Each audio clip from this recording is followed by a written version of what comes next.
for his time, so I yield the floor to my friend, Senator Grassley. Mr. President, the senator from Iowa.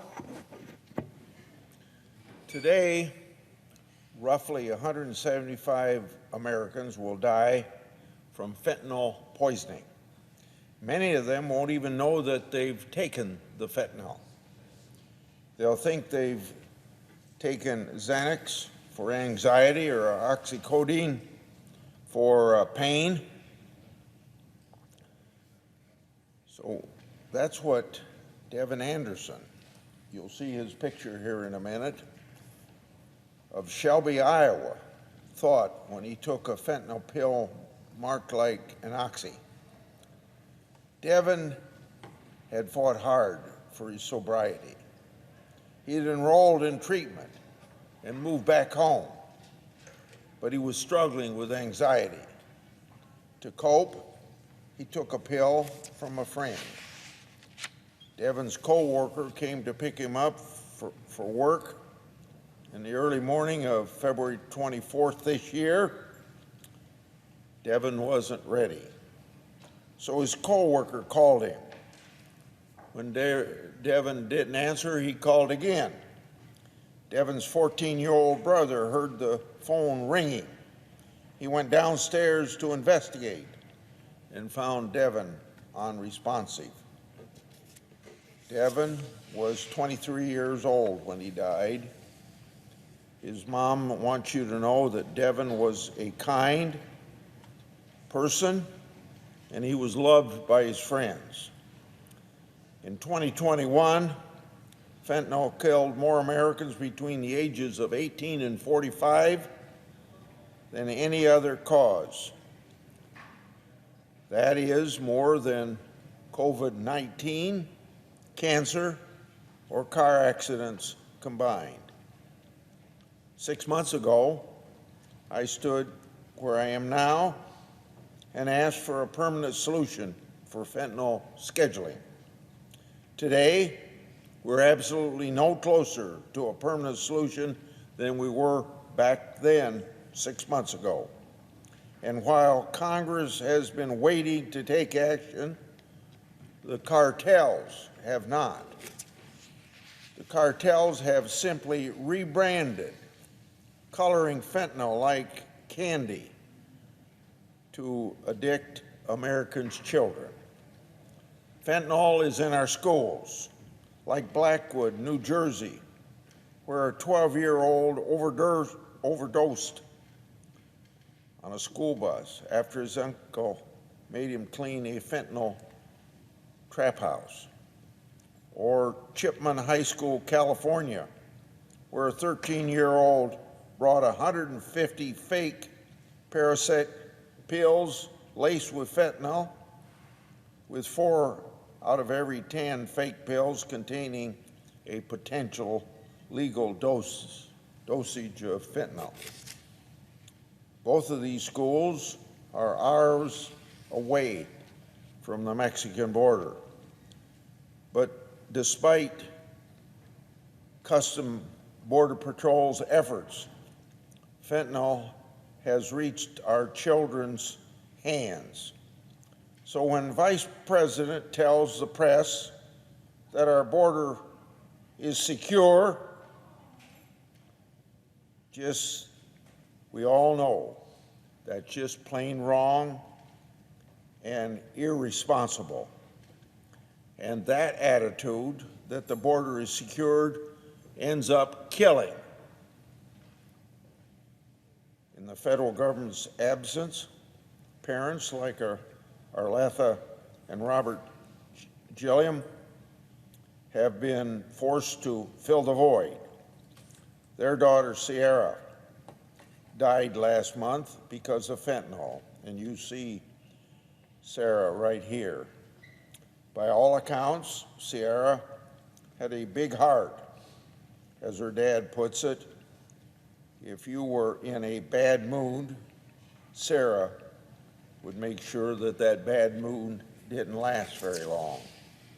And even though she'd graduated from Iowa's Ankeny Central High School and lived on her own. She still FaceTimed her mom every day. But on August 23rd this year, no one could get a hold of Sierra. So her grandparents drove by her house. Her car was in the driveway. Sierra's grandparents knocked, and both on her doors and her windows. No response. Finally, Sierra's grandpa crawled through her bedroom window. There he found her dead in her bedroom floor. Fentanyl shut down her organs, and she went to sleep. She never woke up again. She was only 22 years old. Sierra's parents are now searching for answers they never should have had to find in the first place.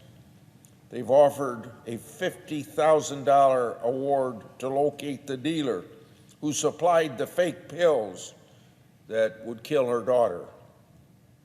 They deserve better than that. They deserve congressional action.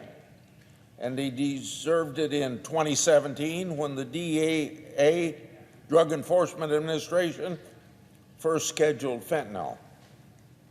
Grieving parents are the unsung heroes of the fight against fentanyl.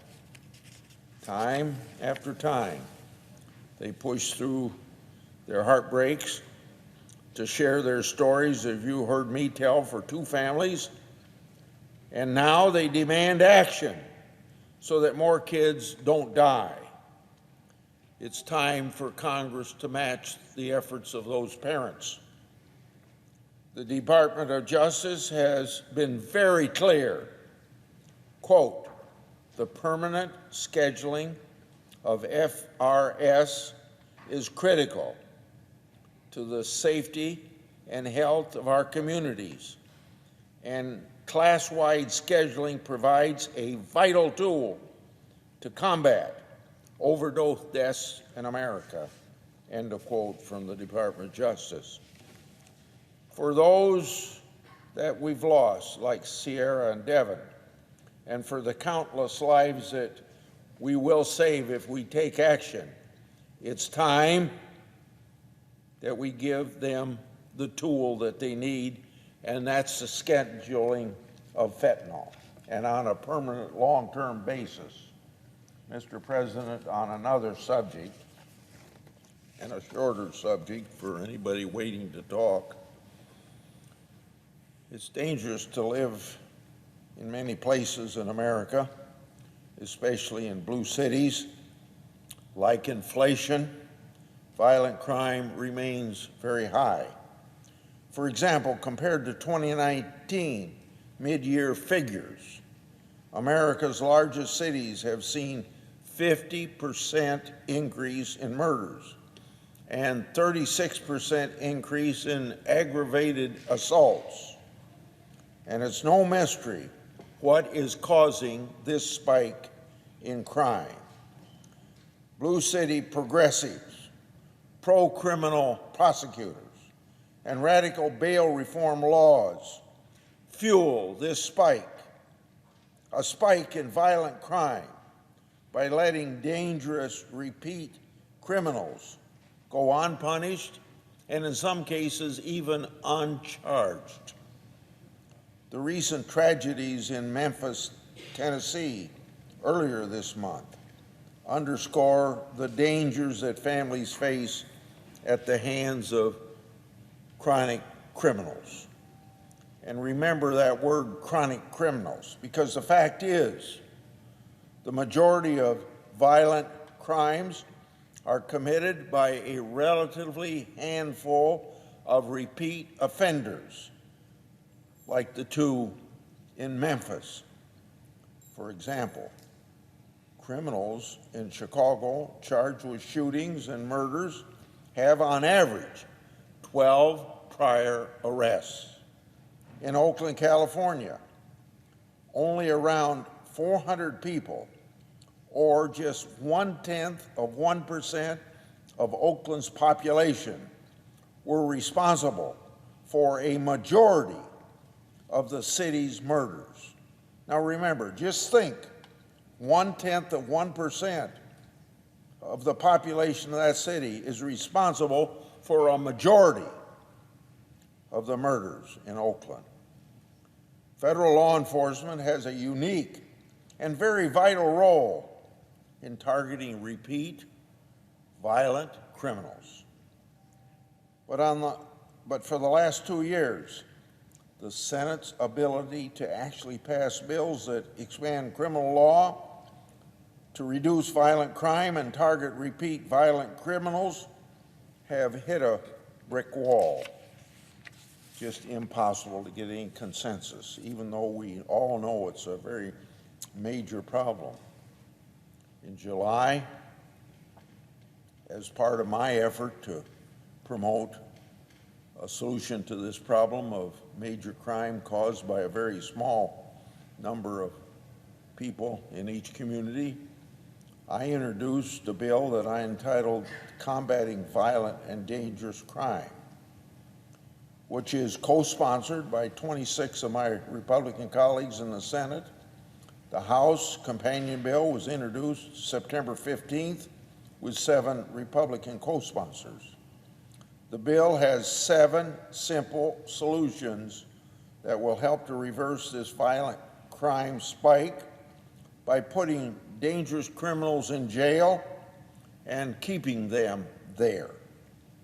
These common sense solutions will fix real problems and bring immediate relief and increased safety to communities plagued by this scourge of violent crime. Given the unprecedented increase in murders, we can and we should make it easier to prosecute murders. This bill will do that. 2021 was the deadliest year to be a law enforcement officer since 9/11. We should make it easier to prosecute people who attack law enforcement. This bill will do that. Carjackings are way up nationwide, 200, 300, and even 400% in some cities. We should deter carjacking with sufficient sentences. This bill will do that. Dangerous drugs are being marketed to young people as colorful candy. I just spoke about that. And these children are dying from overdoses. We should make it so that no children die from fentanyl made to look like candy. This bill will do that. Bank robbery, kidnapping, the list of violent crimes that would be strengthened by this bill goes on and on. I stand ready to work with Democrats who want to provide relief to their constituents from this crime wave. So if any of them are open to any of these provisions, I want them to know that I'm ready to work with them. Let's partner together to make the American people safer. I yield the floor.